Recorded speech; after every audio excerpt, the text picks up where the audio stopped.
მე მინდა გითხრათ, რომ ეს რიგით 29 გასაკვეთია. ამის შემდეგ, ბავშვებო, სულ დაგვრჩა 3 გასაკვეთი. ესე იგი, ჩვენი სახელმძღვანელო ისია მოწყობილი, შექმნილი, შედგენილი, რომ წელიწადში ჩვენ უნდა ჩავატაროთ 33 გასაკვეთი, 33 შეხვედრა. კიდევ ვიმეორებ, ჩვენი მიზანი არის, რომ გაკვეთა არის. ანუ იწყება გასაკვეთი და თუ ჩვენს მიერ დასმული საკითხი თქვენმა გულმა გაიგო, ანუ თქვენ გულში თუ ჩვენ გაუკვეთეთ ეს თემა, აი გულში თუ მოგახვედრეთ ესა თუ ის ისტორია, ამ შემთხვევაში ვახტანგ გორგასალი თუ შეგაყვარეთ განსაკუთრებული სიყვარულით, მაშინ გამოდის გაკვეთილი. ეგრე რომ ჩვენ ვცდილობთ, რომ წელიწადში 33 ჯერ გავუკვეთოთ თქვენი პატარა გულების სიყვარულით, რა თქმა უნდა. აი, გაკვეთილი გული როგორია, იცი? გაკვეთილი გული, თუ ვახტანგ გორგასლის სიყვარულმა გულში გაიარა, ხო? შენ მისი ხსენების დღეს ვერ გაჩერდები ისე, რომ არ წახვიდე ტაძარში. არეზია, რომ უზომოდ გიყვარს. მე რამდენი თბილისში დაინახავ გორგასლის ძეგლი რო ესე რო დგა, ოპის ჯვარს გამოისახავ და იტყვი, დაგლოცეთ მამაო. აბა, ღმერთმა დაგლოცოთ, ღმერთმა. ლექსო როგორ ხართ? ქრისტიანს და ჭეშმარიტად, ჭეშმარიტად. მოგესალმებით. აიხარეთ. გძელდება თუ ბრუნდება? კუნძულ კორფუდან, სპირიდონის კუნძულიდან მოგესალმებით. სასწაულებს რო ახდენს. ეხლა მოვდივართ სასწაულ მოქმედი ხატის ერთ-ერთი ხატის იმაზე ვიყავით, რა ქვია. მოსალოცად ხაზი არის და მონასტერია და ასე რომ დედაღვთისმშობლის პარაკლისი გადავიხადეთ, მოგიხსენიეთ. ყველა იცხოვ მოხსენიება და მოდივართ ახლა ქალაქისკენ. აბა დაგლოცოთ ღმერთმა. შვიდობა მოგცეთ და შეიძლება ინტერნეტმაც ახლა კი ჯერჯერობით, მაგრამ თან ცოტა ისეთი მომენტია, რომ ინტერნეტი გჭირდება აუცილებლად, შეიძლება გაგვითავდეს. ასე რომ შეგეწიოთ ღმერთი და შვიდობიან საღამოს გისურვებთ. შეგეწიოთ წმინდა სპირიდონი და ყველა წმინდანი. ამინ.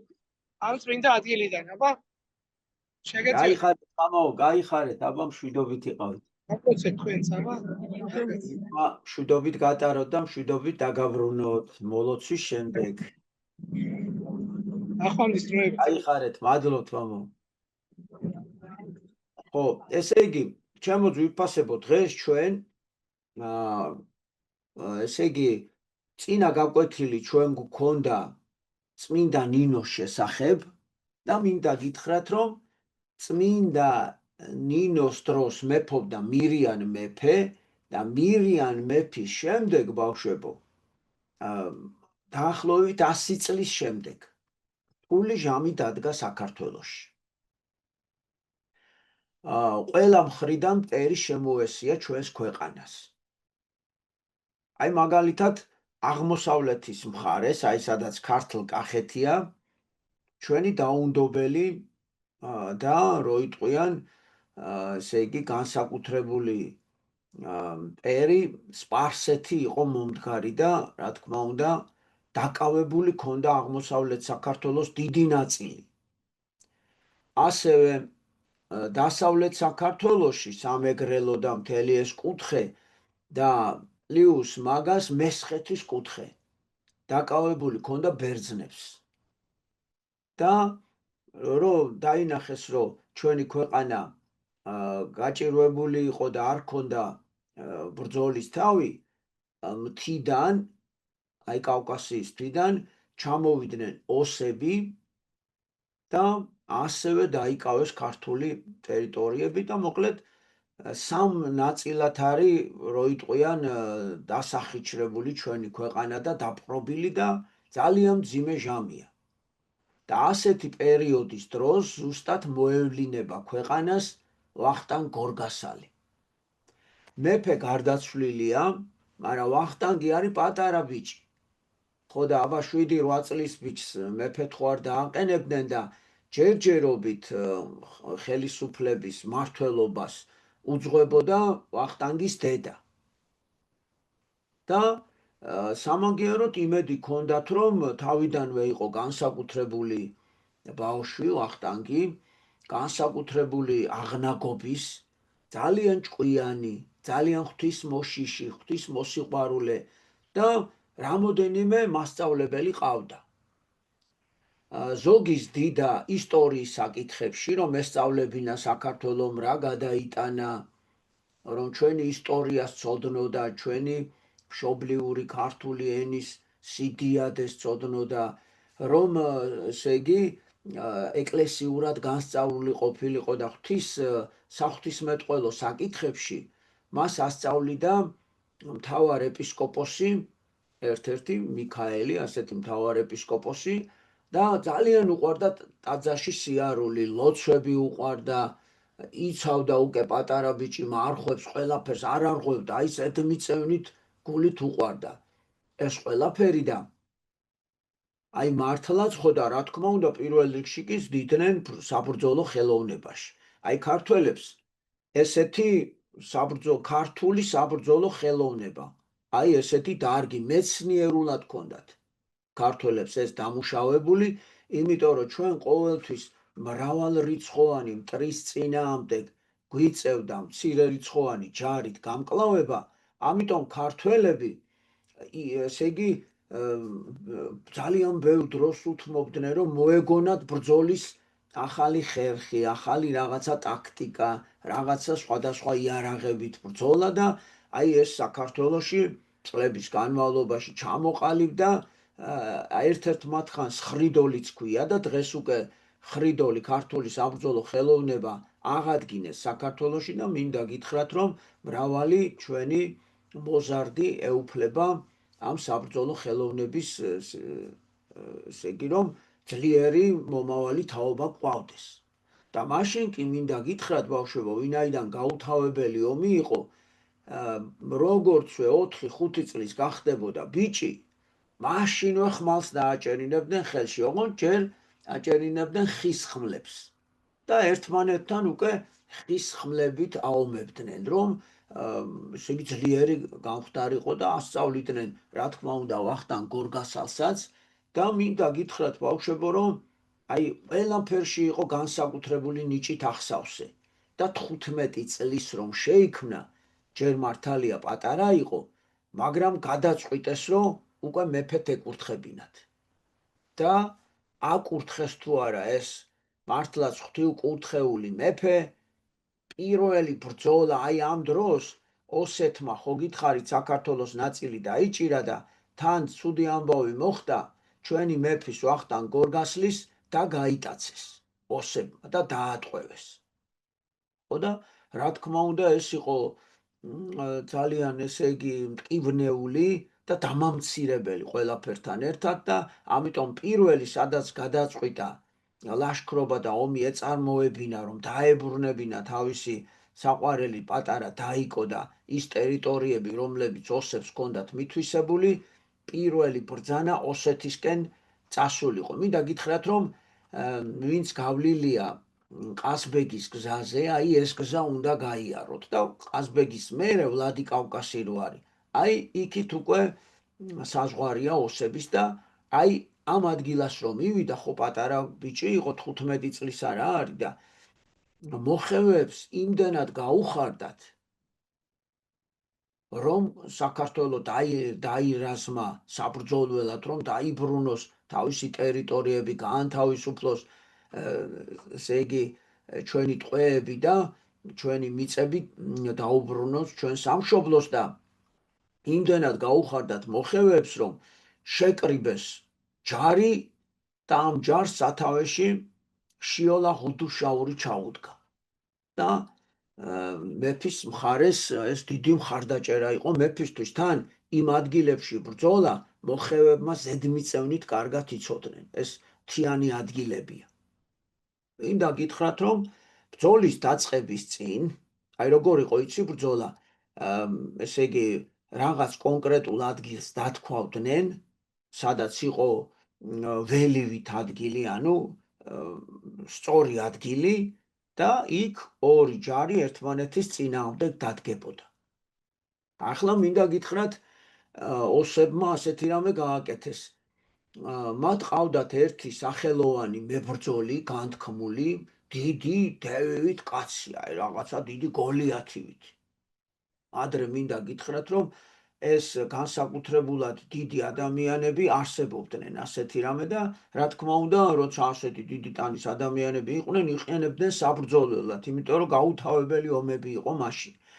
ხო და სახელად ერქვა ამ განთქმულ მებრძოლს ბაყათარი. როგორც გითხარი, ძალიან დიდი ზომის იყო და ბაყათარი გამოვიდა საბრძოლველად და თქვა, რომ მოდიო, სანამ ბრძოლას დავიწყებთო, ერთ-ერთზე შეგებრძოლებით, ვისაც გსურთო. ხო და თუ მე დაგამარცხეთო, მაშინ თქვენ უკვე წაგებულები გამოდიხართ და ესე იგი დაყარეთ იარაღი და დაგონებდითო. და თუ თქვენ დამამარცხებთო, მეო, ჩვენ დავყრით იარაღს და დამარცხებულები ჩავითვლებითო. აი ესეთი შეთანხმება იყო ხოლმე ბრძოლის წინ. ეხლა ქართველები, რა თქმა უნდა, ქართველებს არ აწყობდათ ეს, იმიტომ რომ ასეთი დიდი ადამიანთან ბრძოლა, რა თქმა უნდა, ესე იგი ძალიან ჩვენთვის არ იყო ხელსაყრელი. და თან მარტო ის არ არის, რომ ის დაგამარცხებს. თან არის, რომ აქ ქვეყნის ბედი წყდება და ჩვენი სამშობლოს ბედი წყდება, თორე შენ სიცოცხლეს კი არ ჩივიხარ, რომ დაგამარცხებენ, უბრალოდ ეს შენი წაგებული ბრძოლა სამშობლოს დიდ დარტყმას და ზიანს მიაყენებს და აი ეს უფრო საშიში იყო, მაგრამ ამიტომ ვერავინ ვერ ბედავს გასვლას. ვახტანგ გორგასლის ძალა იმაში იყო, რომ ლოცველი კაცი იყო და ღმერთის მინდობით გავიდა. ასე უთხრა, ღმერთო, შენი იმედი მაქვს. მე ამ ხელაკაც რა უნდა დავაკლო და მინდა გითხრათ, რომ ამ შერკინებაში ვახტანგ გორგასალი გამარჯვებული გამოვიდა. ვახტანგმა მოხევების დახმარებით, როგორც გითხარით, უკვე დაამარცხეს ოსები, თავისი და დააბრუნა ტყვეობიდან და ქართველებმა დიდი ზარზეიმით დაბრუნდნენ გახარებულები, გამარჯვებულები. აი მაშინ ესეთ საინტერესო ამბავიც მინდა გითხრათ, რომ ამ დროს შიოლა ღუდუშაურს ერთი მოსანათლი შვილი ყავდა სახში. ხო და ისე დამეგობრდნენ ვახტანგ გორგასალი მეფე და ეს მოხევების ბელადი შიოლა ღუდუშაური, რომ შიოლამ სახში მოიწვია, დარჩითო ჩემთანო, გაგიმასპინძდებითო. ხო და თან მოკრძალებულად ვინაიდან დამეგობრდნენ, უთხრა, რომ თუო დამდებთ პატივსო, აი ეს ჩემი შვილიო, ბიჭიო, ერთი ბიჭი ყავდა პატარა, არა მყავს მონათლულიო და თუ თქვენ იქნებით ნათლიაო, ძალიან გამაბედნიერებთო. და ვახტანგ გორგასალი დათანხმდა ბავშვებო და მოუნათლა შვილი და გახდნენ ნათესავები, მიხვდით, დამოყრდნენ და უკვე ყაზბეგის მხარეს მეფემ ძალიან დიდი ძალა შეიძინა. აი ბარემ აქავე მინდა გითხრათ, ჩემო ძვირფასებო, რომ ეს შიოლა ღუდუშაური იმდენად მერე ბევრი შვილი ყავდა და ძლიერი განთქმული გვარი იყო, რომ გამრავლდნენ ღუდუშაურები, ამ ღუდუშაურების ერთი შტო შიოლას გმირობის გამო შიოლაშვილებად იწოდებოდნენ. ანუ ისინიც ღუდუშაურები არიან, მაგრამ ღუდუშაურებში ცალკე შეიქმნა ეს გვარი, იმდენად უკვე მომრავლდნენ. ხო და მინდა გითხრათ, რომ ჩვენი პატრიარქი, უწმინდესი და უნეტარესი ილია მეორე, აი მაგ ესე იგი შიოლაშვილების გვარიდან არის. ანუ ის მე რო გითხარით, მებრძოლი შიოლა იყო დიდი პაპა ჩვენი ილია მეორის და ეს კარგი რა საინტერესო რა არის და აღსანიშნავი, რომ ესე იგი ვახტანგ გორგასალთან ჩვენს ილია მეორეს ნათესაური კავშირი, ესე იგი მირონი აკავშირებთ. აი ეს მინდოდა ხაზგასმით აღმენიშნა. მოკლედ მართლაც ვინაიდან მოძლიერდა ვახტანგ მეფე ოსების დამარცხებით, გადაწყვიტა ახლა საბერძნეთისთვის შეეტია და დასავლეთ საქართველო გაენთავისუფლებინა ტყვეობისგან.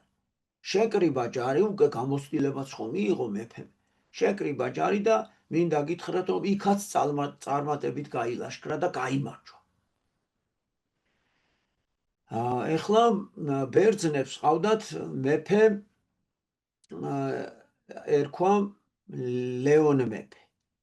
და ლეონამდე ჩავიდა ეს ქართველების საგმირო ამბები. ხო და ლეონმა თქვა, რომ მოდიო ვახტანგ გორგასას უთხრა, რომ მოდი ნუ ვიქნებით მტრებიო, შენო გავიგე ძალიან გაძლიერებულ ხარო. ხო და მოდი მოკავშირეები ვიყოთ. ანუ დავმეგობრდეთ. ხო და მართლაც შეხვდნენ მოლაპარაკების მაგიდასთან და ძალიან მოეწონა ლეონ მეფეს ვახტანგ გორგასალი. აღნაგობით, სიბრძნით, გონიერებით, ყველანაირად და მოკლედ ასეთი რამ შესთავაზა, რომ მეო ერთი ლამაზი გოგო მყავს, შვილიო, ელენე ჰქვიაო, აი რამდენი ელენე გვყავს ახლა ჩვენ და თუ მოგეწონებაო, მოდიო ჩემი გოგო შეირთეო და დავნათესავდეთო და თუ ჩვენო ეს ნათესაური კავშირი გვექნაო, უკვე ერთმანეთს დაუმოყრდებით და დაუმოგობრდებით. მართლაც ბავშვებო, ძალიან ლამაზი ელენე გაითქვენ, ჩვენ რო ელენები გვყავს, ასეთი ლამაზი ელენე გამოიყვანა ლეონ მეფემ და მართლაც ძალიან მოეწონათ ერთმანეთი, შეუყვარდათ ერთმანეთი და მალევე ქორწილი გააჩაღეს. ასე დაქორწინდა ჩვენი სახელოვანი ვახტანგ გორგასალი და მინდა გითხრათ, რომ ელენე კარგი დედოფალი იყო. მერე უყურეთ, ვინაიდან სტუმრები ხო ჩამოსდიოდნენ ხოლმე თავისი მოყურები საბერძნეთიდან, ჩვენებიც ხშირად ჩადიოდნენ ელენეს სამშობლოში და ასე დაიდო საზაო, ანუ სამეგობრო ხელშეკრულება და კავშირი გავაგით საბერძნეთთან. მინდა გითხრათ, რომ ბერძნებიც მართლმადიდებლები არიან და ეს თქვენ ძალიან კარგად მოგეხსენებათ და ამიტომ რა თქმა უნდა ჩვენ მეგობრული კავშირები გვაკავშირებს. ეხლა ნახეთ, კიდევ უფრო გაძლიერდა საქართველო და ყველაზე მრისხანე და ყველაზე ჩვენთვის დაუნდობელი მტერი ჩვენი მაინც იყო სპარსეთი. სპარსეთი არის დღევანდელი ირანი. და უკვე ხო დავით ვახტანგ გორგასალი ხო უკვე მოძლიერდა კიდეც, გამოცდილებაც მიიღო ბავშვებო და ბრძანა სპარსეთის რაზმისკენ თავდასხმა, რომ საქართველოს ტერიტორია გაენთავისუფლებინა სპარსელებისგან და ერთიანი, გაერთიანებული საქართველოს, ესე იგი, ერთიანი მეფე გამხდარიყო. და მინდა ეხლა გითხრათ მისი პიროვნული საბრძოლო თვისებები, როგორი იყო ვახტანგ გორგასალი. აი, ხშირ შემთხვევაში მეფე თვალს ადევნებდა ხოლმე ბრძოლას, მაგრამ მხედართმთავარი ბრძოლისა სხვა იყო ხოლმე. აი, რა არის იცით მხედართმთავარი? მხედართმთავარმა უნდა აწარმოოს ბრძოლა, როდის შეუტიოს, როდის უკან დაიხიოს, რომელი რაზმი როდის სად დაახმაროს, როდის უბრძანოს შუბებით ბრძოლა, როდის უბრძანოს ცხენზე ამხედრება, როდის უბრძანოს თქვათ ფარების დახვედრა და ასე შემდეგ. ანუ ეს ბრძანებები ომში უნდა გასცეს მხედართმთავარმა. აი, მინდა გითხრათ ამ შემთხვევაში, რომ ვახტანგ გორგასალი იყო მეფეც და მხედართმთავარიც. აი, კიდევ ერთი რამ. მხედართმთავრები და მეფეები, როცა ბრძოლები იყო ხოლმე, უმეტეს შემთხვევაში მაღალ ადგილზე შედგებოდნენ და ბრძოლის უმეტეს ნაწილს თვალყურს ადევნებდნენ. და თუ დაატყობდნენ, რომ უკვე მტერი დამარცხების პირას იყო, მაშინ იღებდნენ ხმალს და ერთობოდნენ ბრძოლაში და გამარჯვებით დააგვირგვინებდნენ. თუ დაატყობდნენ, რომ მტრის უპირატესობით მიმდინარეობდა ბრძოლა, მაშინ თავის დაცვასთან ერთად საბრძოლო რაზმით უკან ბრუნდებოდა, რომ გადახვეწილიყო, რომ გადაერჩინათ მეფე. იმიტომ რომ მეფის და მხედართმთავრის სიკვდილი ომის წაგებას ნიშნავს და ქვეყნის განადგურებას. ამიტომ ნახეთ, მაგრამ ვახტანგ გორგასალი აქაც განსაკუთრებული იყო. ის არათუ ბრძოლის უკანა ხაზზე იყო, პირველი იწყებდა ბრძოლას და ყოველთვის პირველი გადიოდა, იმდენად უშიშარი და ძლევამოსილი იყო. ეხლა მე ერთი საბრძოლო ამბავის მინდა გადმოგცეთ, როგორ ხდებოდა აღჭურვა მებრძოლის. აი უყურე, ესე ჩვეულებრივად რო წავიდეს შუა ბრძოლაში, ხო, აქ რო ხმალს დაგარტყავენ, ხო, გადაგეჭრება ხელი და რაღა უნდა იბრძოლო. ამიტომ ქართველებს და საერთოდ მებრძოლებს ეცვათ რკინის დამცავი, ესე იგი ჟილეტები, საბრძოლო მუზარადები. აი, ესე იგი, ქუდი ცეფარად რკინის და რა თქმა უნდა თვალების ადგილი იყო და დანარჩენი დახურული, ყურიც დახურული, აქ ჩამოშვებულიც იყო, რომ აი მკერდი დაეფარა. ხო და ვახტანგ გორგასალი ქუდს რო იფარებდა, მგლის გამოსახულება ჰქონდა. ხო და ეს სპარსელებს იმდენად ეშინოდათ მისი, თან ამ მგლის კაცს რო ხედავდნენ, რკინის ჯავშანში ჩასმულ კაცს, ხო? ასე ამბობდნენ, რომ მგლის თავა მოდისო, მგლის თავა და გაიქეცითო, თავს უშველეთო. და სპარსულად მგლის თავი ნიშნავს გორგასალ, ანუ გორგასალი აქედან დაერქვა. ეს სპარსული სიტყვა. ვახტანგი მისი სახელია და ეს სიტყვა გორგასალი სპარსელებმა შეარქვეს მას. ხო და ეხლა უყურეთ. აქ ხო რკინის ჟილეტ ჩაიცვენდა მთლიანად, რომ დაერტყათ დაეცვა. აი აქ საბარკლული და სამხრე რკინისები იყვნენ, ცალკე შეიკრავდნენ ამას და ცალ-ცალკე რატო იცვამდნენ, იცით, რომ ხელი ხო უნდა ესე მოეღუნა, რომ ბრძოლის დროს ებრძოლა. აი ჟილეტი ხო ესე უნდა ყოფილიყო, თორე ერთიანი რკინა ყოფილიყო, ხელს როგორ გაამოძრავებდა. ამიტომ ეს ცალ-ცალკე იფარებოდა, აი ხელის მტევანი, მერე ეს ადგილი ცალკე და ასევე მუხლის ადგილები ცალ-ცალკე იფარებოდა. მინდა გითხრათ, რომ ვახტანგ გორგასალი 2 მეტრა და 40 სანტიმეტრის ყოფილა. ეს ძალიან, ესე იგი, ჩვენი გათვლით, დღევანდელი ჩვენი ზომით ძალიან უშველებელი სიმაღლისაა. მაგრამ ზოგადად, როცა ადამიანი მაღალია, ცოტა ზანტიები არიან ხოლმე მაღალია და მოუქნელები. მაგრამ ვახტანგ გორგასალი იმდენად სწრაფი და მოქნილი იყო, ჩემო ძვირფასებო, რომ მემატიანე წერს, რომ სანადიროთ რომ წავიდოდაო და ირემს დაინახავდა, ცხენიდან ჩამოვიდოდა, ფეხით გაეკიდებოდა ირემს, დაღლიდა და დაიჭერდაო. აი წარმოიდგინეთ, როგორი სწრაფი, ხარტი და როგორი ენერგიული და დაუღლელი იყო ჩვენი საყვარელი მეფე. ეხლა კიდევ ერთი რათვისება ჰქონდა. მძიმე, ხო, ეს ჯავშანი და რკინის აღჭურვილობა ხო მძიმე იქნებოდა, თვითონაც აბა 2 და 40 ამხელა ბავშვებო და იარაღებსაც ხო იჭერდა, დიდი ზომის იარაღებს. ხო და უბრალოდ ცხენი ვერ უძლებდა მას. ამიტომ საგანგებო ჯიშის მებრძოლიც გიგანტი ცხენები ყავდათ ვახტანგ მეფისთვის, მაგრამ ეს დიდი გიგანტი ცხენებიც მალე იღლებოდნენ ხოლმე ომში. და დაახლოებით 15-20 წუთის მერე ვეღარ შეეძლო ცხენს ტარება და აი დაწვებოდა ხოლმე, დაჯდებოდა რაღაცნაირად. და ამიტომ ცნობილი იყო, რომ ვახტანგი სადაც იყო, 5 ცხენი თან ახლდა ბრძოლის ველზე. როგორცვე დაატყობდა, რომ დაიღლებოდა ცხენი, მაშინათო სხვა ცხენზე გადაჯდებოდა. და წარმოიდგინეთ, ამ 5 ცხენს ცვლიდა რაც შეიძლება სწრაფად, რომ ესე იგი ეს ბრძოლის ტემპი და წარმატება სწრაფად განეხორციელებინა. და ბოლოს ასეთი, ესე იგი, ყველა ომი მოიგო, მინდა გითხრათ. აი ვახტანგ გორგასლის დამარცხებული ომი ისტორიაში არ არსებობს. ისეთი ძლიერი იყო და ისეთი ეხმარებოდა და ეწეოდა უფალი. და მინდა გითხრათ, ჩემო ძვირფასებო, რომ ბოლოსო რომელიც ცხენიც სიჯდა ბრძოლა რომ თავრდებოდა, პატივისცემის ნიშნად ამ ცხენსო ზურგზე მოიგდებდა და სახში ასე ბრუნდებოდაო.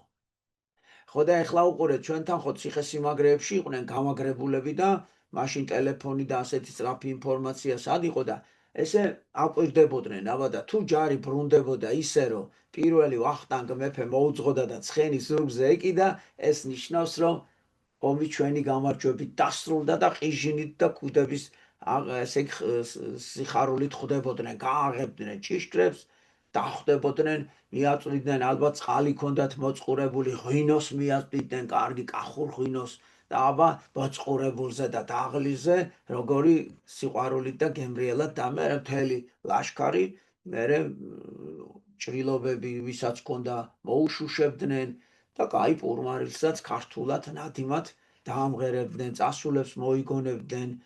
აი ესეთი ერთიანობა იყო ჩვენ ქართულ ჯარში და ასევე ჩემო ძვირფასებო მინდა გითხრათ რომ დიდი შუბი ქონდა, შუბით უყვარდა. რა თქმა უნდა, სხვადასხვა საბრძოლო იარაღი ეკნებოდა, მაგრამ ერთ-ერთი მისი საყვარელი საბრძოლო იარაღი იყო ძალიან დიდი შუბი. და ასე შუბებით ასე იგერიერდა და ხო, კიდევ ერთი რამე ქონდა. ქუდი ხო გითხარით რომ გლის გამოსახულებით იყო და ძალიან იშვიათ შემთხვევაში თუ დაატყობდა რომ ესე იგი მტერი წინააღმდეგობას გვიწევდა, ამ ქუდს მოიხდიდა და მეორე მხრიდან ლომის გამოსახულება ქონდა. და ახლა ლომივით ღრიალებდაო. აი მას კი ვერავინ ამას კი უკვე ვერავინ ვეღარ უძლებდა. ესეთი ძლიერი საყვარელი მეფე ყავდა. ეხლა ასეთი ფიზიკურად ძლიერი და სტრატეგიულად ძლიერი და ბრძოლაში ძლიერი მეფე განსაკუთრებით გამორჩეული იყო სულიერ ცხოვრებაში. ძალიან უყვარდა წიგნების კითხვა, უყვარდა ლოცვა, წირვა ლოცვას არ აცდენდა, ჩემო ძვირფასებო. და ალბათ ეს წარმატებაც ღმერთისგან ეძლეოდა. ესე იგი საღვთისმეტყველო საკითხებში იყო ძალიან განაბრძნობილი, ანუ ნასწავლი ქონდა. ერთი ესეთი შემთხვევაც არის, რომ პატრიარქმა რაღაცა საეკლესიო გადაწყვეტილება მოკლედ ცოტა ორაზროვნად განახორციელა და ვახტანგმა სხვანაირად იცოდა, რომ ეს იყო დარღვევა საეკლესიო საკითხების, მართლმადიდებლური სწავლების. ამიტომ მოკრძალებულად მივიდა ტაძარში.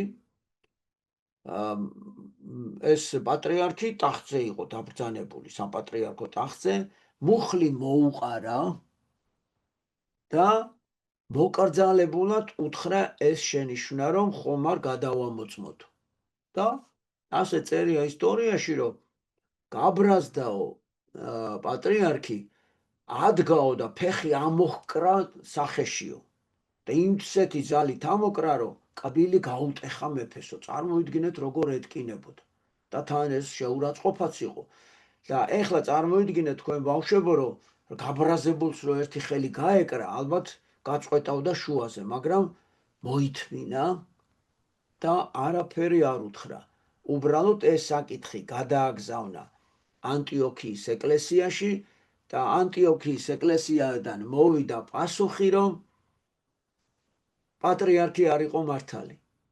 ის პატრიარქს გაანთავისუფლეს პატრიარქობისგან, დასაჯეს და ვახტანგ გორგასალს მადლობა გადაუხადეს, რომ ასე ბრძნად გაბრძნობილი იყო საღვთისმეტყველო საკითხებში.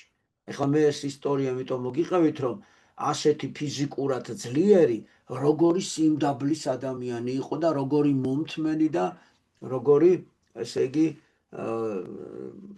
როგორ შეეძლო ესე იგი პატიება ადამიანის და სულგრძელად მოქცევა. აი ესეთი მეფე იყო.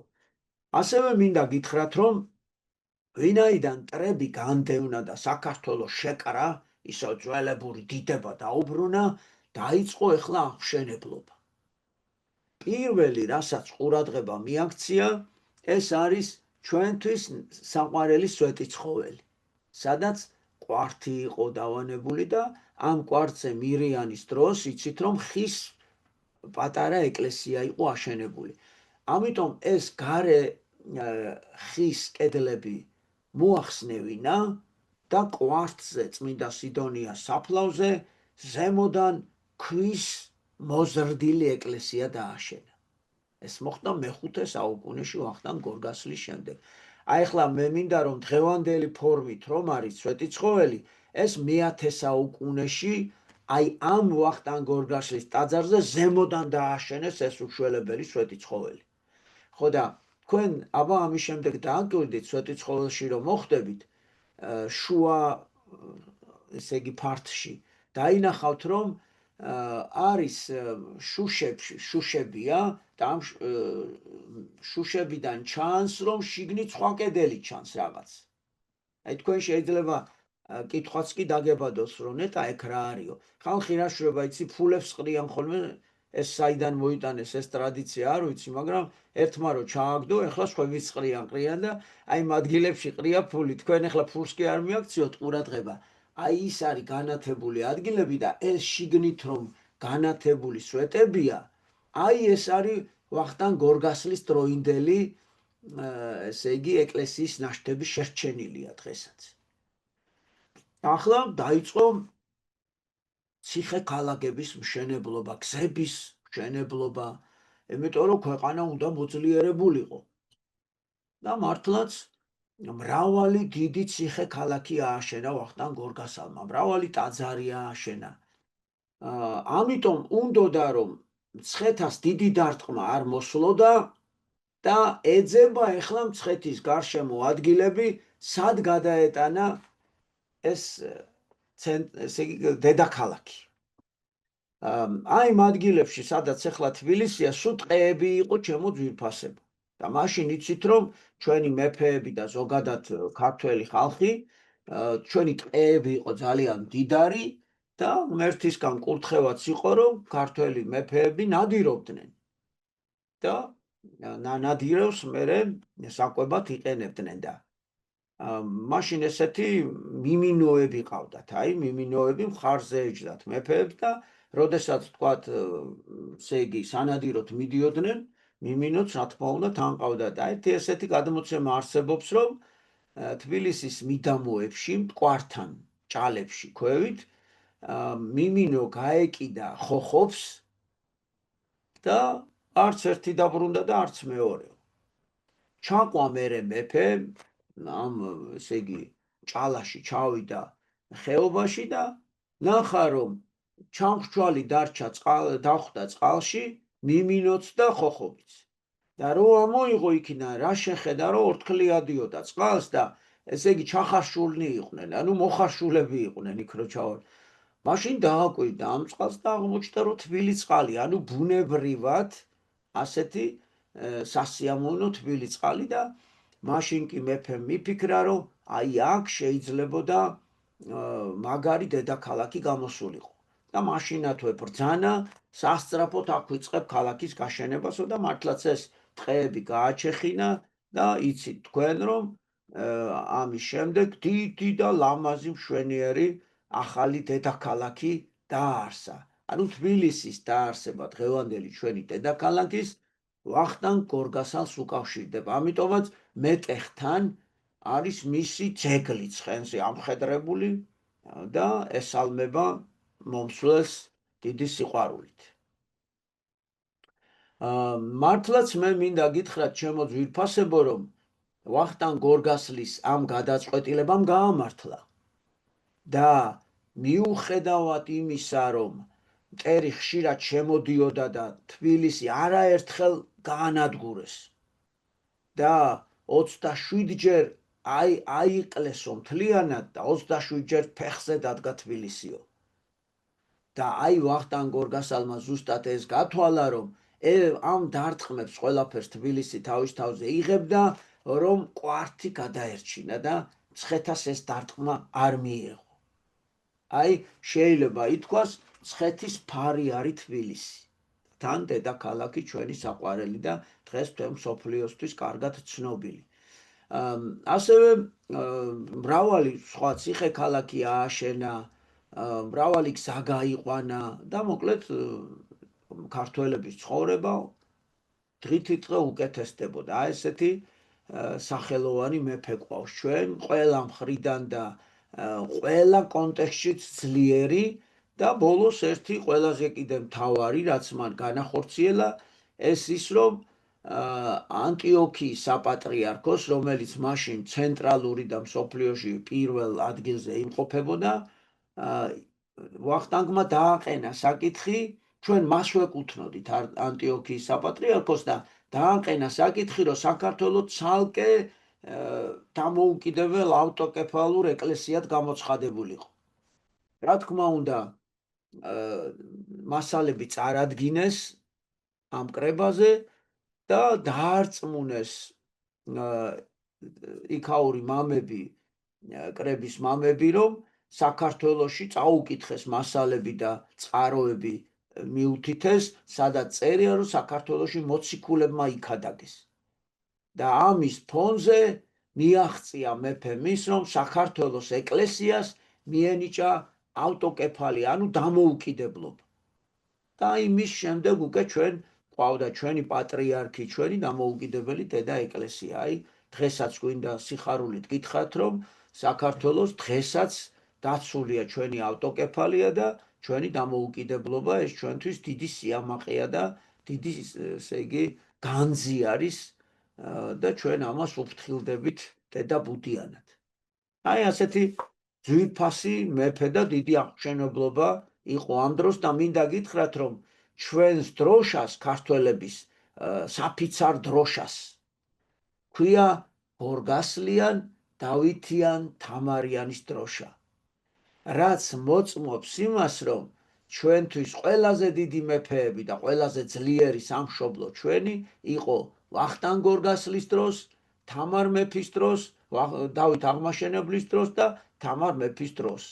აი, ასეთი დიდი გმირი მეფე ყავს ვახტანგ გორგასალი. ერთ-ერთ ომში, ესე იგი, ვინაიდან ვერაფერს აკლებდნენ, ასეთი რამე მოიფიქრა მტერმა, რომ აიო, როცა მოიქნევსო, ხელს რომ აღლა აწევსო, აი უყურეთ, აქ ჟილეტია, აქ კიდე საბარკული და სამკლავეები უკეთიათ რკინის.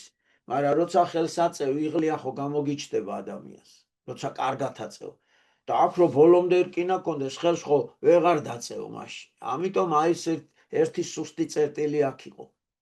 და მტერმა შეისწავლა ეს საკითხი, ისრები მოაშხამინა, ანუ შხამიანი ისრები გაუკეთა შვილდისებს და ჩაუსაფრდნენ მეფეს ბრძოლის დროს.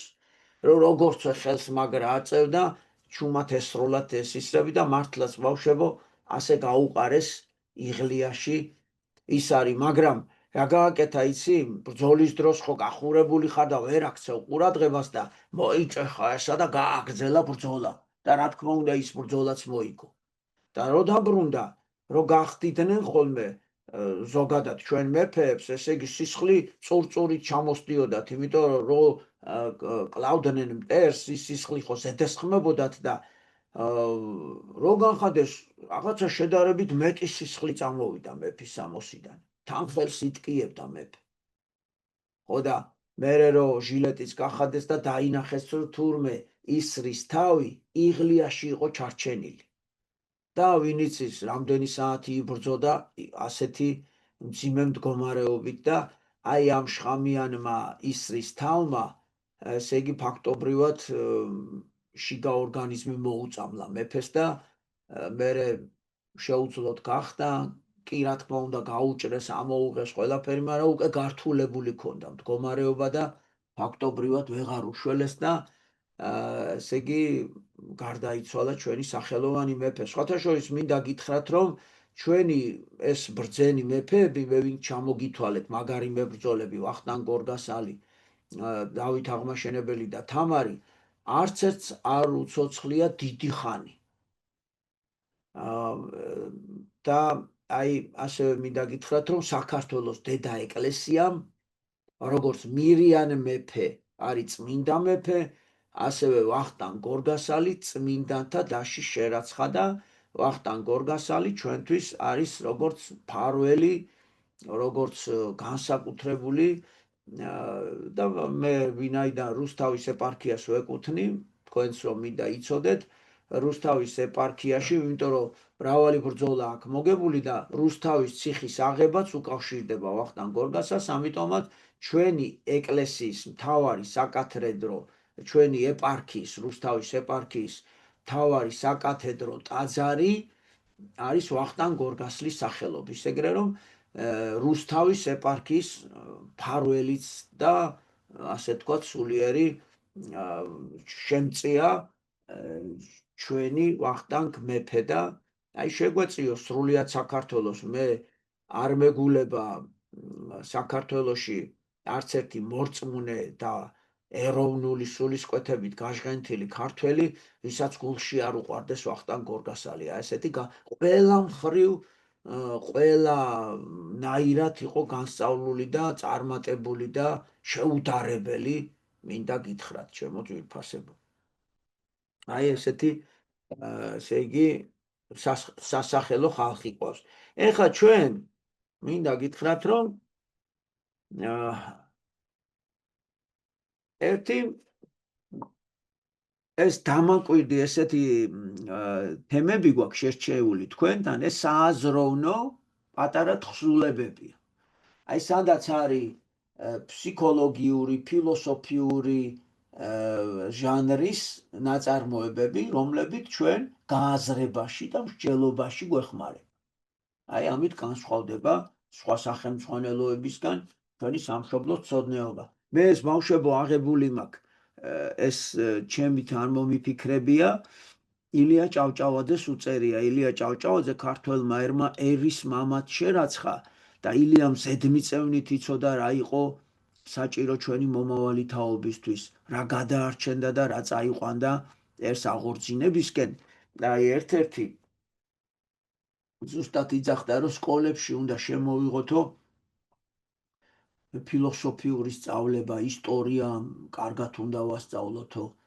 და აი მეც იქიდან ავიღე და სხვათა შორის ივერიის გაზეთს რომ გამოსცემდა, იქ ცალკე ესე იგი რუბრიკა ქონდა დამაკვირდი ესე ერქვა. მე თავი მოუყარი ამ დამაკვირდებს და სამშობლოს ცოდნეობის სახელმძღვანელოში მაქვს გამფენილი და მე იქ რა თქმა უნდა ილიას გარდა სხვა თანამედროვე და ძველი სხვადასხვა ავტორების აზრებით შემოვიტანე. ერთმა დიდგვაროვანმა ჭაბუკმა მთელი თავისი ქონება ღატაკებს დაურიგა და მონასტერში წავიდა სამოღვაწეოდ. მას მშვენიერი საერო განათლება ჰქონდა მიღებული და ამიტომაც მონასტერში ასეთი მორჩილება დაევალა. საღვთისმსახურო წიგნები უნდა გადაეწერა. რა არიცი გადაწერა? მაშინ სტამბები ხო არ იყო ჩემო ძვირფასებო. ამიტომ მაგარ წიგნებს აი სახარებას და თუნდაც ვეფხისტყაოსანს ხო აიღებდნენ ორიგინალს და მერე ლამაზად წერდნენ ესე. და ასე სულ ხელნაწერი წიგნები არსებობდა. მონასტრის წინამძღვარი ძალიან ხშირად საუბრობდა მასთან, რის გამოც საძმოს დანარჩენი წევრები დრტვინვამ მოიცვა. სამმა ყველაზე პატივცემულმა ბერმა გადაწყვიტა გაეგო, თურით დაიმსახურა ამ ახალგაზრდა მონასტრის წინამძღვრის გამორჩეული დამოკიდებულება. ანუ იცით რა არის აქ ნაგული? შეშურდათ მას. რატო ექცევა იმას ყველაზე თბილად და ყველაზე ასე განსაკუთრებითო? რაღაცაო რა ასეთი პატივისცემა ჩვენგან განსხვავებულად თბილად რატო ღებულობსო და მოდიო ესე იგი წინამძღვართან უჩივლოთო რა. რომ გაგვიმარტოს. ამბა არის წინამძღვარი ამ შემთხვევაში. ამბამ დუმარედ მოისმინა მათი საყვედური და თავისი მოწაფეების სენაკები შემოატარა. ესე იგი წაიყვანა ჯერ სხვა მონასტრის ერთ-ერთ კელიები არის, ცალ-ცალკე ოთახებში არიან ბერები, როგორც ყველას თავისი საძინებელი აქვს და თავისი კანონები. ხო და წამოდით აბაო თქვა, მივიდნენ ერთ-ერთ თითოეულ სენაკთან ჩერდებოდა, კარზე აკაკუნებდა და ერთსა და იმავეს იმეორებდა. ძმაო, სასწრაფოდ გამოდი, მე შენ ძალიან მჭირდები. აი მივიდა ხო ერთ ოთახში. დააკაკუნა და გამოდი ძმაო, მჭირდები შენი დახმარება მინდა. მეორეგანაც იგივე, მესამეგან, მეოთხე. არავინ ჩქარობდა კარის გაღებას. რას წარმოიდგენდნენ, რომ იქ წინამძღვარი იყო? წინამძღვარი ასე კი არ დადის ხალხთან. უბრალოდ ძმები წაიყვანა და რაღაცა რომ უნდა რომ აუხსნას, პასუხი გასცეს. რადგან ერთი ფსალმუნს გალობდა და არ უნდოდა ლოცვა შეეწყვიტა, მიაჩნდა, რომ ლოცვა უფრო მნიშვნელოვანია, მე რა ვიცი, ვინ არისო. მეორე ლოცვის კუნის წნავდა და ხელნაკეთის გაფუჭება ეძნელებოდა, ანუ რაღაც საღვთო საქმეებს აკეთებდნენ. ბოლოს გადამწერის კელიას მიადგნენ. აი ამ კაცის რა. მოძღვარმა მხოლოდ ერთი სიტყვით მიმართა, ძმაო, და კარზე ფრთხილად დააგაკუნა, ესე დააგაკუნა. კარი მაშინვე გაიღო, ესე იგი დააგაკუნა თუ არა, კარი გაიღო. თითქოს ვიღაცა საგანგებოდ ესე იგი მაშინ წინამძღვარმა და მის ღულბეს შეშფოთებული გადამწერი გამოჩნდა, გამოარდა რა საშველად.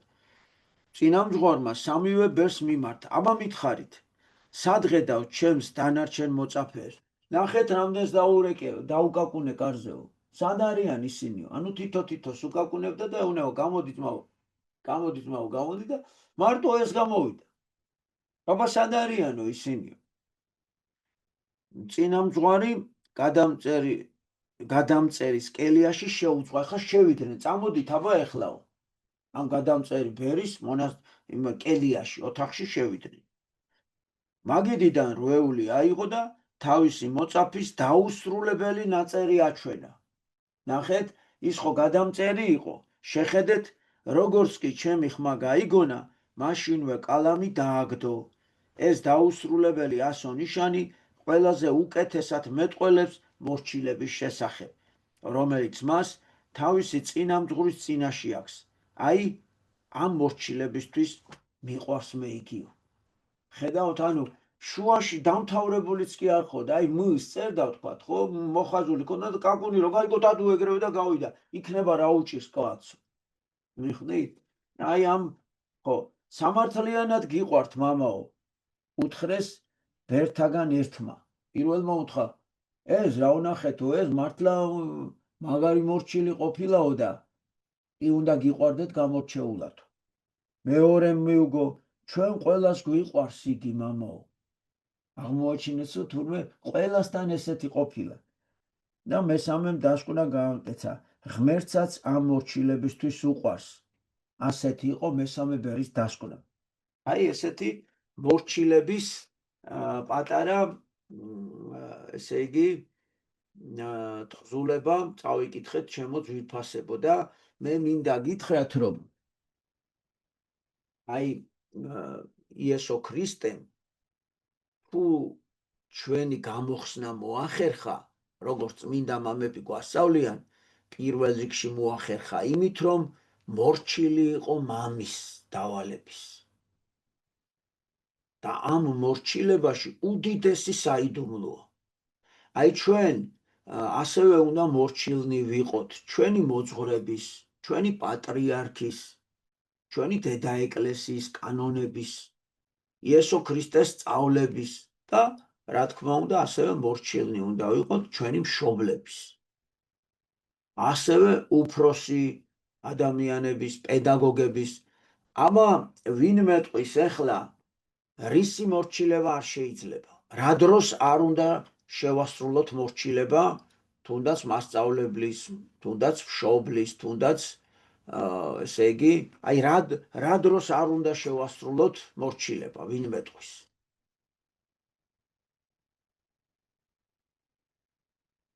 ეს დემეტრია თუ ერეკლეა?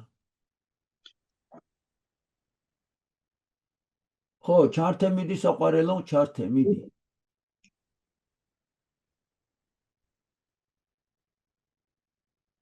ეხლა ისევ გამორთე და შენ უნდა ჩართო და აღარ უნდა გამორთო. დააჭირე მიკროფონს ხელი და აი ეს. მას მაშინ არ უნდა დაუჯეროთ ადამიანს, როცა რამე ცუდს გვავალებს. აბა მაგალითად შენ რა იცი, ცუდი რა არის და კარგი რა არის? ქურდობა. რაო? მაგალითად ქურდობა. აი ყოჩა, როგორ უნდა გაიგო? ქურდობა ცუდია თუ კარგი, აი ესა თუ ის მოვლენა, რას უნდა შეადარო, რომ გაიგო? სწორია თუ არ არის სწორი? რას ვადარებთ ხოლმე ჩვენ, რა გვაქვს თავარი?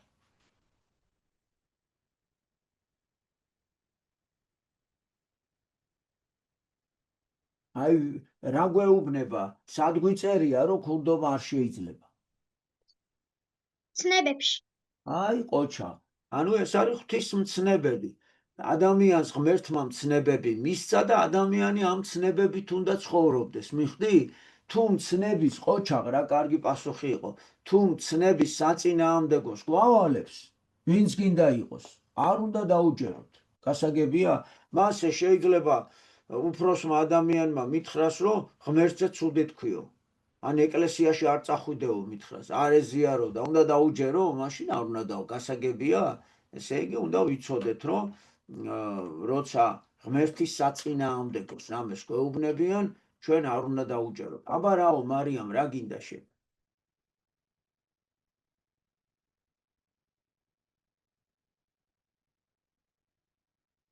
ო, გაეთი შეიტყობა იქ რაღაცა, ხელაწეული დარჩა მარიამ. გაეთიშათ ეთყობა, ხო? კარგი, ჩემო ძვირფასებო, მე კიდევ ერთი პატარა თხზულება მინდა წაგიკითხოთ. ბრმა და ხეიბარი, ასე ქვია. ნახეთ რა საინტერესოა. ორი კაცი მიდიოდა მოსალოცად. ერთი ბრმა იყო, მეორე ცალფეხა ხეიბარი. კოჭრი რა, ანუ ერთი ფეხი ქონდა. გზაზე პატარა მდინარე შეხვდათ, მაგრამ ხიდი არსად ჩანდა. თუმცა ქვები ბლომად იყო ჩაყრილი თავთხელ მდინარეში და მათი საშუალებით ადვილად შეიძლებოდა მეორე ნაპირზე გადასვლა ჯანმრთელი კაცისათვის. ბევრი იფიქრეს თუ ცოტა, უსინათლომ ხეიბარი მხრებზე შემოისვა და მისი კარნახით თუ სად დაედგა ფეხი, ნელ-ნელა მეორე ნაპირზე გადავიდა. აი როგორ იცი? ის ხო ხედავდა. ისე უნებოდა, ეხლა მარცხნივ დადგი, ოხლა ზევით აწიე ფეხი, ეხლა არ ჩაგივარდეს მანდე უნებოდა. და ის კიდე როგორც ესე იგი ის კარნახობდა, იმის მიხედვით მოძრაობდა და ორივენი გავიდნენ სამშვიდობოს. ასე გადალახა ორმა სნეულმა ტაძრის გზაზე შემხვედრი წინააღმდეგობა ერთმანეთის დახმარებით. ნახეთ, ძნელია ადამიანისთვის წუთის სოფელში გაბატონებული ბოროტებისა და უსამართლობის მდინარე გადალახოს ადამიანმა და ღვთის სიმართლის ქრისტიანული ცხოვრების ნაპირზე გადავიდეს. მაგრამ ერთმანეთის დახმარებით ეს ადვილად შესაძლებელია. აბა, ვინ მეტყვის? რას გვასწავლის ეს პატარა თხზულება? რა გვასწავლა ამან? აბა გავიაზროთ კარგად და იმიტომ რომ ჩვენი თავარი მიზანი უნდა იყოს ბავშვებო, რასაც ვსწავლობთ, პრაქტიკაში დავნერგოთ. ანუ ცხოვრებაში, როცა როგორც ვცხოვრობთ, აი იქ გამოვიყენოთ ეს სწავლება. მიდი ამა მარიამმა გითხრას, წინაზეც იწევდა ხელი და ხელს და ვეღარ იმასკენით. მას სკოლაში ან სადმე რო ვიყოთ გარეთ, სხვებსაც უნდა შევაყაროთ ღმერთს რო არ იცნობდნენ. ხო, კი ბატონო, რა თქმა უნდა ყველას გავაცნოთ. ეს ქრისტიანობა ჩვენი მოვალეობაა, რომ ყველას გავაცნოთ, მაგრამ აქ მე სხვა რამე შეგეკითხეთ. აი ნახე, ბრმა და ხეიბარზე ვსაუბრობ. აბა ვინ გაიგეზე? აქ უფრო სხვა რაღაცა სწავლება არის. აბა ელენე ძინძიბაძეს აქვს ხელი აწეული და მოусმინე აბა მარიამ ყურადღებით. გამარჯობა მას. ესე იგი ამიგავში გამოთხრობილი იყო, რომ ორი ხეიბარი, რომელსაც რაღაც გარკვეული დაბრკოლება ქონა ჯანმრთელობის თვალსაზრისით, ერთმანეთს ეხმარებოდა და ერთმანეთის კარგ დადებითი ხარებს იყენებდნენ, ხო? ერთ შეეძლო სიარული, ერთი ხედავდა და ეს შესაძლებლობები გამოიყენეს და სამშვიდობოსაც გავიდნენ და ცხოვრებაში თუნდაც სულიერი თვალსაზრისით რომ დავფიქრდეთ მას, ადამიანები, რომლებიც თქვათ იდეალურები არ ვართ, სულიერად და სრულყოფილებას არ ვართ მიღწეულები, ჯერ ასეთი ადამიანი არ ასეთია. მას და აქედან გამომდინარე ის ადამიანები თქვათ ორი ადამიანი რომელიც თქვათ სულიერ გზაზე მიდის და თავისი ასე თქვათ გზა აქვს და ჯვარი აქვს საჭირებელი მას ერთმანეთის დახმარებით გავა სამშვიდობოს იმ შემთხვევაში თუ ერთმანეთის კარგ მხარეებს მიბაძავენ და თქვათ ერთი ადამიანი თუ თქვათ ქურდობს მას, მეორე ადამიანი კი პირიქით ძალიან პატიოსანია, ის ასწავლის, რომ მოდის შენ ეს ასე ვთქვათ, კარგი თვისება აითვისე და შეიძლება იმასაც რაიმე გარკვეული უარყოფითი მხარე გქონდეს, რაც არ გააჩნდეს იმ ქურდს, ხო? ეს ქურდი ადამიანი კი დაეხმარება, რომ ის ასე ვთქვათ, თავისი პრობლემა აღმოხვრას და მისცეს მაგალითი მას და სწორედ ეგ იგულისხმება, რომ თუნდაც ცხოვრებაში და თუნდაც აი სულიერი თვალსაზრისითაც ერთმანეთის კარგი მხარეები უნდა დავინახოთ და ერთმანეთის კარგ მხარეებს უნდა ვიბაზოთ და მარტო კი არ უნდა იმას ვთქვათ, დამოუკიდებლად გავაკეთოთ ეს ყველაფერი, ერთმანეთს უნდა დავეხმაროთ და თქვა ჩვენი თავდაბლობით და ურთიერთსიყვარულით და ურთიერთპატივისცემით მას უნდა შევავსოთ ერთმანეთს და საბოლოოდ სამშვიდობოს გავიდეთ თქვა ჩვენ სულიერ გზაზე მას. დიახ, ნამდვილად კარგად გაუგია ჩვენს ელენეს, იმიტომ რომ აი ჩვენ შეიძლება რაღაცაში მე ვარ ესე იგი ძლიერი, მაგრამ სხვა რაღაცაში სუსტი ვარ. ესეთი ადამიანი ხო არ არსებობს, ბავშვო, ყველაფერში ერთნაირად ძლიერი იყოს. მაგალითად შეიძლება ვიღაცა ფიზიკურად არის, ხო ძლიერი. მაგრამ ის ნასწავლი არ არის, წერა-კითხვა არ იცის. ხო და როცა წიგნია წასაკითხი, მე წაუკითხავ იმას. როცა ჭუბია კიდე მომეხმარება და ომია ის იბრძვის. და ასე ერთად მიუყვებით. აი ზოგჯერ ადამიანს ფინანსური საშუალება აქვს, ხო? მაგრამ არ იცის ეკლესია, არ იცის მადლი ლოცვის, არ იცის ზიარების ფასი. ნახე, როცა დამეგობრდებიან, ის მატერიალურად დაეხმარება და შეიძლება პრობლემები მოუგვაროს სახში, ეკლესიის პრობლემები და მეორე კიდე დაეხმარება იმით, რომ ეკლესიაში მოიყვანს იმ დიდარსაც. ქრისტეს ჩაახუტებს, გააცნობს და ნახე, ორივემ რამხელა სარგებელი მიიღო, ამას უჭირდა და შვილები, მშივრები ყავდა და აგერე ამ კაცმა დაეხმარა და პური მისცა და პრობლემა მოუგვარა და ამ კაცმა კი ხო ღარიბმა მიიყვანა ის კაცი ტაძარში და უღმერთოდ ცხოვრები ადამიანი ქრისტეს წიაღში შემოვიდა. აი რამდენი ჩვენ როგორ შეგვიძლია ერთმანეთს, აი ხან არის ხოლმე ჩემო ძვირფასებო, რომ პატრიარქი გვეტყვის ხოლმე, რომ აი გაჭირვებულს რო ეხმარებითო, თქვენ გონია თქვენ ეხმარებითო, თორე ის უფრო გეხმარებათ. თქვენ რო გადაწყვეტთო რაღაცაში გააბედნიეროთ. აი მიუტანოთ ხო თქვა საჭმელი ან მივედით ჩავეხუტეთ, მოვიკითხეთ, სახლი დაულაგეთ, ხო? მოხუცებს ხო ეს აღარ შეუძლია. ხო და ეს თქვენ გონიათ რომ ეხმარებითო. და სინამდვილეში შენ უკვე ბედნიერი არა ხარ?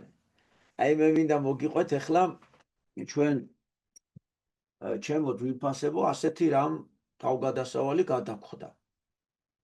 თბილისში ხო ვარკეთილში ჩვენ გაკვეთილს ვატარებთ ხოლმე, ვარკეთილის ჩუფი ყავს. ხო და ერთი ჩვენი საყვარელი მრავალშვილიანი ოჯახის 8 შვილი არიან, 8 დედმამიშვილი. ფარქოსაძეები არიან გვარად და მამა გაუხდა ძალიან ცუდად და აი სიკვდილის პირას იყო. 10 დღე გათიშული იყო და ის თუ გამოძვრებოდა და გადარჩებოდა არავის არ ეგონა. ხო და ჩვენ დავიწყეთ ლოცვა, აბა მეტი ქართველებს, ჩვენ ადამიანებს რა შეგვიძლიათ.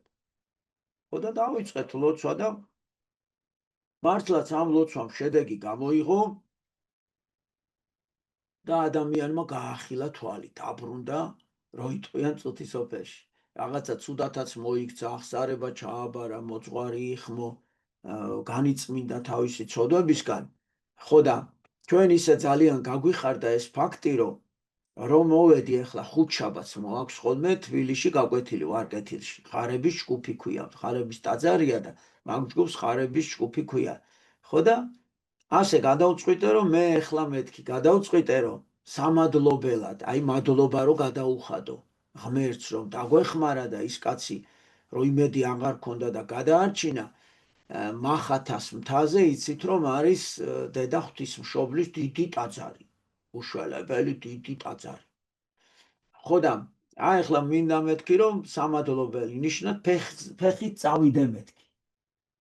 ხო და ამ ჩემო პატარა ბავშვებმა ატეხა მეც წამიყვანე, აგორდნენ, დაბლა გაჩიუტენ, წაგვიყვანე. ბჭო ვიწახი ეს პატარები სად ვატარო? ანუ პატარა ჯგუფი ძალკენ ყავს, დიდი ჯგუფი მერე მოდიან ხოლმე 7-ის მერე 8-ზე. და მე მშობლებმა კაცო ჩვენც უნდა წამოვიდეთო, ჩვენც გახარებული ვართო და იცით რა საინტერესო რამე მოხდა? 19 კაცი წავედით. აქედან როგორი პატარები იცი? 2 წლისა, 3 წლისა, 4 წლისა, 5 წლისა, ესე იგი დედები 10 შვილის დედა, 8 შვილის დედა, 6 შვილის დედა, 4 შვილის დედა და ერთი ყავდა 2 შვილის დედა, ეგ იყო. და ასე მივდივართ და თითქოს პატარა გზა ჩანდა, მაგრამ 6 კილომეტრი აღმოჩნდა. და ეს პატარები დაიღალნენ, მას დავიღალე მე, კარგია, მე კიდევ ეუბნები, უნდა დაიღალოთ, აბა ეს არის ამა ყოჩახ, მიდი, არ გაჩერდე.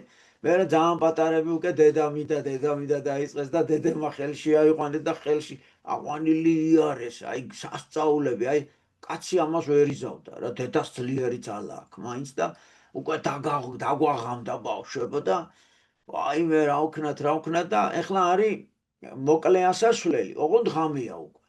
და ძაღლები და რა იქ რაღაცები და ხელა ბალახები და გავრისკოთ ესე მოკლეზე გადავიდეთ, ფიქრობთ, მაგრამ ბავშვები ყავს კაცო პატარები. იქიდან კიდე უკვე ისე დაიღალნენ არაფრის თავი, აღა თან მანქანები იქ დავტოვეთ ვარკეთილში. და რო ავალთ ეხლა ვფიქრობთ უკვე დაღამდა. იქიდან რითი წამოვიდეთ ეხლა, იქიდან ხო ვეღარ ვივლით, ხო? და მეთქი ღმერთი რაღაცას გამოაჩენს და გავხედეთ ბავშვებო და ჩვენი ავთანდილი ვეფხის ტყაოსანი. არ იქიდან არ იძახის?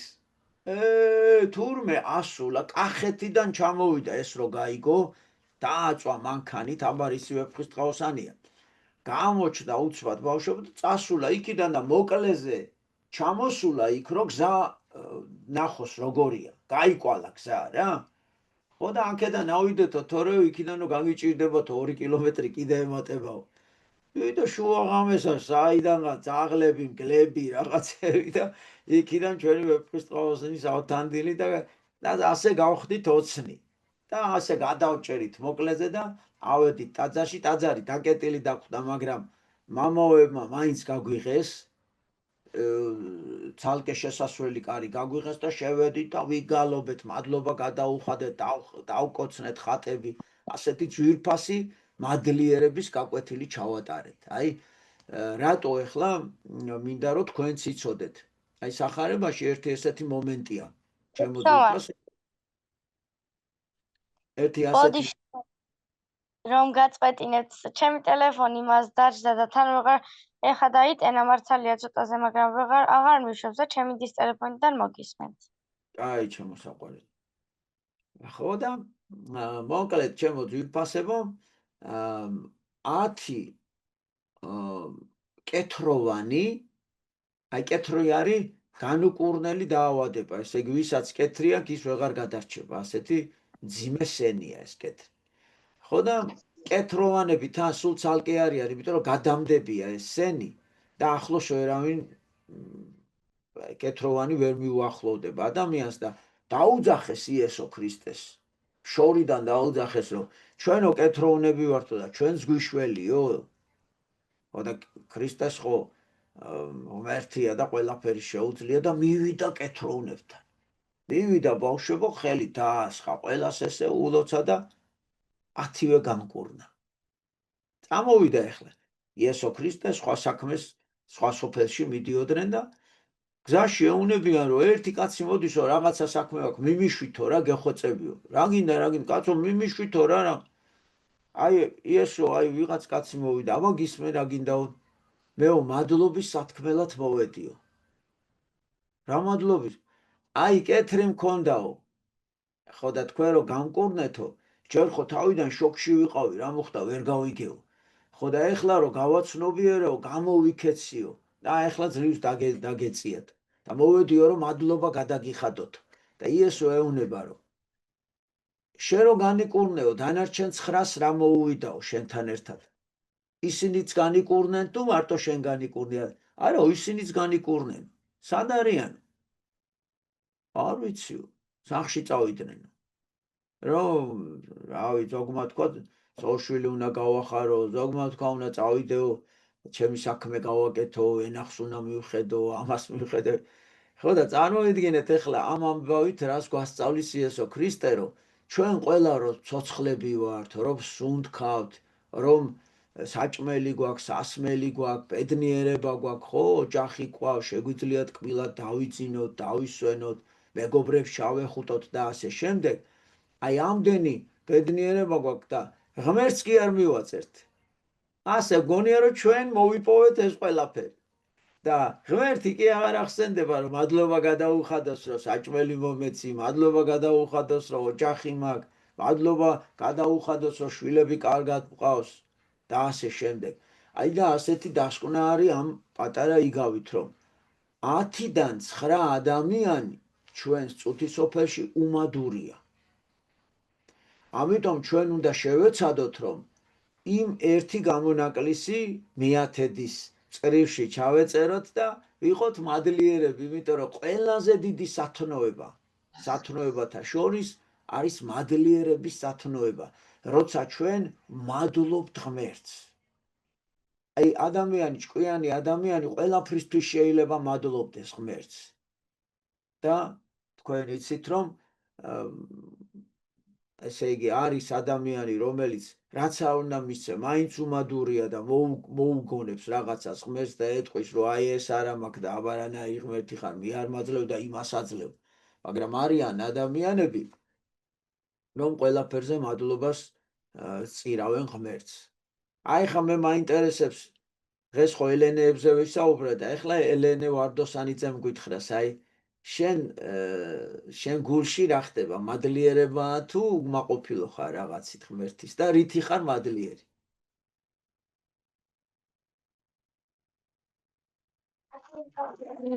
მე პირველ რიგში მადლიერი ვარ თითოეული გაცნობული დღისთვის და იმისთვის რომ ჩემი ოჯახის წევრების და ყველა ის კარგად არიან.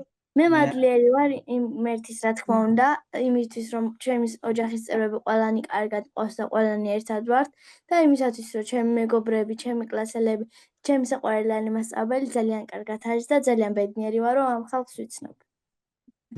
რა კარგი რამე თქვა, ხედავთ? უნდა რომ თქვენ გიცნობთ და მართალია ცოტა გვიან შემოგიერთდით, თავიდანვე არ შემოგიერთდით, მაგრამ იმ დღიდან რაც შემოგიერთდით, ძალიან ბედნიერი ვარ და ძალიან ბევრი რამ შევიტყვე, ძალიან საინტერესო ამბები და ძალიან კმაყოფილი ვარ ამ ყველაფრის და მადლიერი ვარ ღმერთის.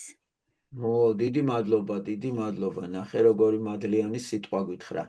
მოდი ერთი მარიამი რო აწერია, ერთი მარიამი ჩართოს, ერთი სად არის გითხრას მარიამი?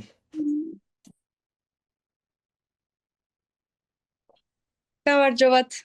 გაუმარჯოს, სად ახარ მარიამში? მე ნიქოზიდან ვარ, წეღანაც მინდოდა მეთქვა ვახტანგ გორგასალზე. ნიქოზში ჩვენი ტაძარი მან ააგო. და წმინდა რაჟდენი ყავს აქ დაკრძალული. მე ნამყოფი ვარ, ჩემო საყვარელო, არაერთხელ გადაღებები ჩამიტარებია, აზიარები ვარ თქვენ ტაძარში და ძალიან მიყვარს მან დაურობა. ეხლა ჩვენ ნიქოში თქვენ შევდივართ ეხლა ამ წუთას მაგ სოფელში დგონ შუა. დიახ, ჩვეულებრივად მოძრაობა არის. რა მაგარი იდეა ჩაგვაწოდა ეხლა მარიამა სურვილი დიახ, მოქმედი ტაძარი არის, მეუფეც ყავს, მამაობიც არიან. მეუფე კი არა ყავთ, გამორჩეული მეუფე ყავთ, ისეთი რომ ყველას რო უყვარს. მე თვითონაც მოღვაწეობ ამ ტაძარში, მგალობელი ვარ. რას ლაპარაკობ? რა გვარი ხარ? ჭედლიძე მარიამი, ნახე რა კაი გოგო ვიპოვეთ მარიამი, ნიქოზი. მადლობა. შეეცადე ჩემო სამყარელო რომ მარიამი რო დაწერე, გვარიც მიაწერო და ნიქოზი და რამდენი წავიკითხავ, იმდენი გამიხარდება. შენ გვამი წინაზე მოგვიყევი, საიდან შემოხვედი და აღარ მახსოვს, აბაეთ შემახსენე. დიახ, მე ვიყავი და ეხლა ვეღარ მოვასწარი. დაწერა და ამის მერე სულ დავწერ, გავითვალისწინებ თქვენ ნათქვამს. მარიამ, შენ ვინ როგორ მოგძებნე შენ? მე მამა ბასილთან ვარ ჩართვებზე ხოლმე. და მაქედან შევიყვე. ენაცვალე შემოგევლე, როგორ გამახარე. რამდენი ხართ ოჯახში, დედმამიშვილები? მე და ჩემი დავართ, გვანცა. ორი. ძალიან გამახარე, ოჯახ. აჰა. სკოლა არის ხო ნიქოზში მარიამ? როგორ? სკოლაში რამდენი ხართ ბავშვი? სკოლაში 160-მდე ბავშვი ვართ. ანუ დიდი სოფელია, ხედავ, მძლავრი დიდი. სამი სოფელი დადის ჩვენთან. ხვიტი, ნიქოზი და ის ქვემო ნიქოზი და ზემო ნიქოზი და მაგიტო ვართ ამდენი თორე. აჰა. მარიამ, შენ რომე კლასში ხარ? მე 11. დიდი გოგო ხარ, ხო? მე ახლა ძალიან სურვილი გამიჩნდა, რომ რაღაცა კავშირი იქნება შენ სკოლასთან დავამყაროთ და დიახ. შენ ისეთი ყოჩაღი გოგო ჩანხარ, რომ მერე შენ რომ მანდ უხემძღვანელო მე-4, მე-5 კლასებს რო ასწავლო, აი რასაც ჩვენ ვასწავლით, შენ მერე ხო ყავს კაი დამრიგებლები, კაი მასწავლებელი, დირექტორი ხო ყავს? დიახ. დიახ. ხო, აი ძალიან დამაინტერესა ეხლა რომ დიახ, ძალიან მოხარული ვიქნები, აუცილებლად ჩავერთვები ამ საქმეში. ხო. და გვერდში დაგიდგებით. მე რას თხოვნა მექნება, იცი მარიამ? ჩვენ 4 შაბათობით ვიკრიბებით ხოლმე პედაგოგები და უფროსი ბავშვები, აი ვინ ჩვენთან დადიან და ამ ბავშვებს ჩვენ ვამზადებთ სამომავლოდ, რომ სამშობლო ცოდნებების პედაგოგები გახდნენ და იქნება შემოგვიერთდე შენ. აუცილებლად შემოგიერთდებით. შენ Facebook-ზე როგორ ახარ ხარ Facebook-ზე? დიახ, მეგობრებშიც დაგამატეთ იმ დღეს. მარიამ ჭედლიძე მაწერია. ხო და ეხა შენ გამომიგზავნე მე რაღაცა მომწერე რომ მე ვარ მარიამი და რაღაცა რომ მე შენთან კავშირი არ დამავიწყდეს რომ 4 შაბათს ლინკი გადმოგიგზავნო, იმიტომ რომ იგივე ლინკით ვერ შემოხვალ, იქ სხვა ლინკი არის და ჯგუფია და მარტო პედაგოგები ვიკრიბებით და მოკლედ ღმერთმა გამოგვიგზავნა შენი თავი და მოდი ჩვენ ვიმუშაოთ სამომავლოდ რომ ესე იგი რაღაცა სასიკეთო გავაკეთოთ მაგ კუთხეში. ძალიან დიდი მადლობა.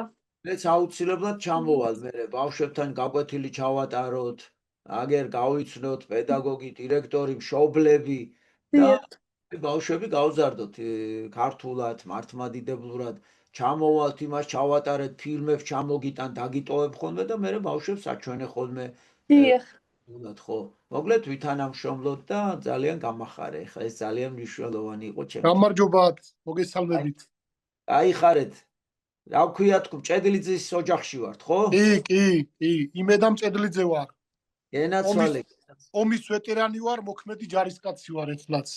გენაცვალე, ძმაო, ესე იგი ქართული ოჯახი გვაქვს, მეუღლე, ღირსეულად, შვილები, რა ვიცი, ღვთისმადლით გვაქვს ყველა ის რაც ქართულ ოჯახს ჭირდება დღესდღეობით. გენაცვალეთ გულში.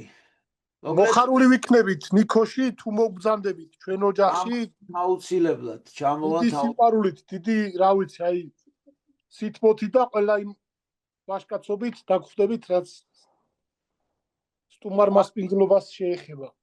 მოდი რა გავაკეთოთ, იცით იმედა? კი.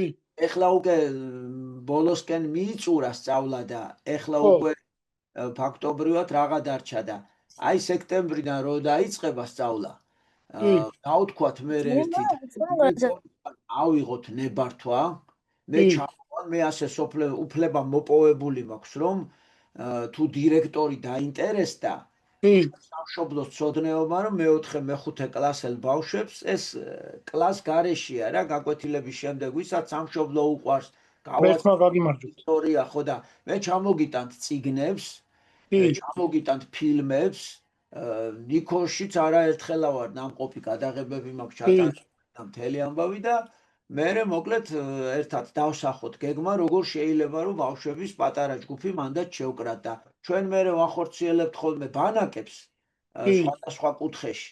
ხო და შეიძლება ერთი ბანაკი ნიქოშიც მოვაწყოთ, თქვენც ნიქოზელები ჩაებათ ამ ბანაკში სხვადასხვა კუთხეში, რომ აი ამ ბავშვებმა ერთმანეთი გაიცნონ და გაძლიერდნენ სამშობლოს. ესე იგი მართლმადიდებლურ სიყვარულს. ბოდიშით რო რაღაც ჩაგეჭერით ესე, ბოდიშს მოგიხსენით. ისე გამიხარდა, ეგ არის ზუსტად რომ აი გული აგენთოთ სიყვარულით და თქვენ გულს ვენაცვალე და თქვენ გაიხარეთ. გენაცვალეთ, გაიხარეთ. აი როგორი მადლიანი დღე გამოვიდა, ხო? თითქოს არაფერი და ბოლოს ესეთი. გაიხარეთ. კარგი, ჩემოდი ვიფასებო. ირმა მასწავლებელო, აბა თქვენს კი რა ხდება, ხო მშვიდობა? მოგესალმებით. კი, ვატარებთ გაკვეთილებს ღვთისწყალობით, რა ვიცი, მივყვებით ნელ-ნელა. ბანაკისთვისაც, რა ვიცი, 1-3 ბავშვი ყავს შერჩეული. ვინც სურვილი გამოთქვა. ეს ლექსომასწავლებლო იმ სპექტაკლზე გადაგეწყვეტიათ ხაშურში რა პირდაპირ წამოებას. მოგიხარით ნატალიას მდგომარეობა როგორიც? ჯერ ირმა ჯერ სამწუხაროდ ნატალია ბოლომდე ვერ გამოგვიკეთდა. ხო ტრავმა მიიღო, მოკლედ ავარიაში მოყვა ჩვენი ნატალიკო და ტრავმირებულია და ერთი კვირა გამოგვაკვდა და ჯერ უნდა აღადგინოს თავისი ძალები, მერე დაუბრუნდეთ სცენას, რომ დაუდგათ ეს ყველაფერი და მერე უკვე ვიზრუნოთ რა პერიოდი იქნება და როგორ იქნება, რომ ისე არ იყოს, რომ ფაქტობრივად აღარ იყვნენ ბავშვები და მოკლედ რა ვიცი, მერე უკვე შევხედოთ რა, რომ აღვადგენ და პრემიერას ჩავატარებთ, მერე უკვე მოვითათბიროთ, შეიძლება რომ 1-2 გასვლა გავაკეთოთ მოკლედ და რა თქმა უნდა ნიკოშიც უნდა ჩავიდეთ აუცილებლად ჩვენ. ნიკოზი არის ეს ერთ-ერთი ძველი ქართული კუთხე და თან დღეს ვახტანგ გორგასალზე რომ საუბრობდით, ვახტანგ გორგასლის დროინდელი აშენებული ტაძარი არის. აი ეს ვახტანგ მეფისგან დავკავშირდით ჩვენ, დიდება შეგვეციოს მისი ძალა და მადლი. ხო და ისტორიული ადგილია, აი რაჟდენ პირველ მოწამე ჩვენ ერთ-ერთ სახელმძღვანელოში, ჩვენ სხვადასხვა სახელმძღვანელოები გვაქვს მარიამ შექმნილი და ერთ-ერთ სახელმძღვანელოში რაჟდენ პირველ მოწამის ცხოვრებაც აგვაქვს და ეს რო წამოიზდებით, მერე ვისაუბროთ ამაზე. აქეთ ამა გემშვიდობებით, დიდი სიყვარულით ხო, ვინმეს რამე ხო არ გინდოდათ? არა. აბა დროებით გემშვიდობებით და ნახვამდის გიგზავნით დიდი სიყვარულით ისეთი კარგი კონცერტი მე და ლიზა, მე და თამარ დედა და იზაბელა ვიყავით ჩვენი მე რო გითხრათ ნახვამდის მამა უჭალეთ.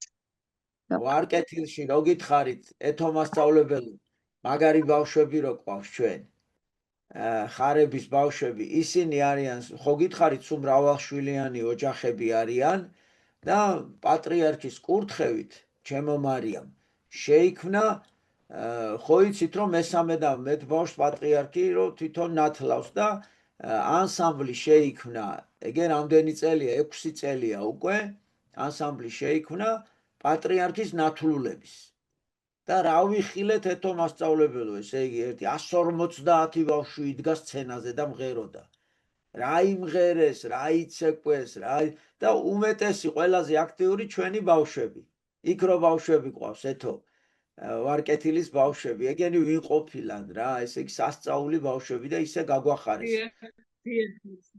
ხო და მოკლედ მე სერიოზულად დავფიქრდები ახლა ამ ნიკოზის თემაზე და მიხარია აუცილებლად ნიკოში აი ღმერთმა გამოგვიგზავნა ისეთი ხალხი რომ სკოლას ბავშვებთან ურთიერთობა წამოვიწყოთ და ღვთის მადლით ყველაფერი გამოჩნდება.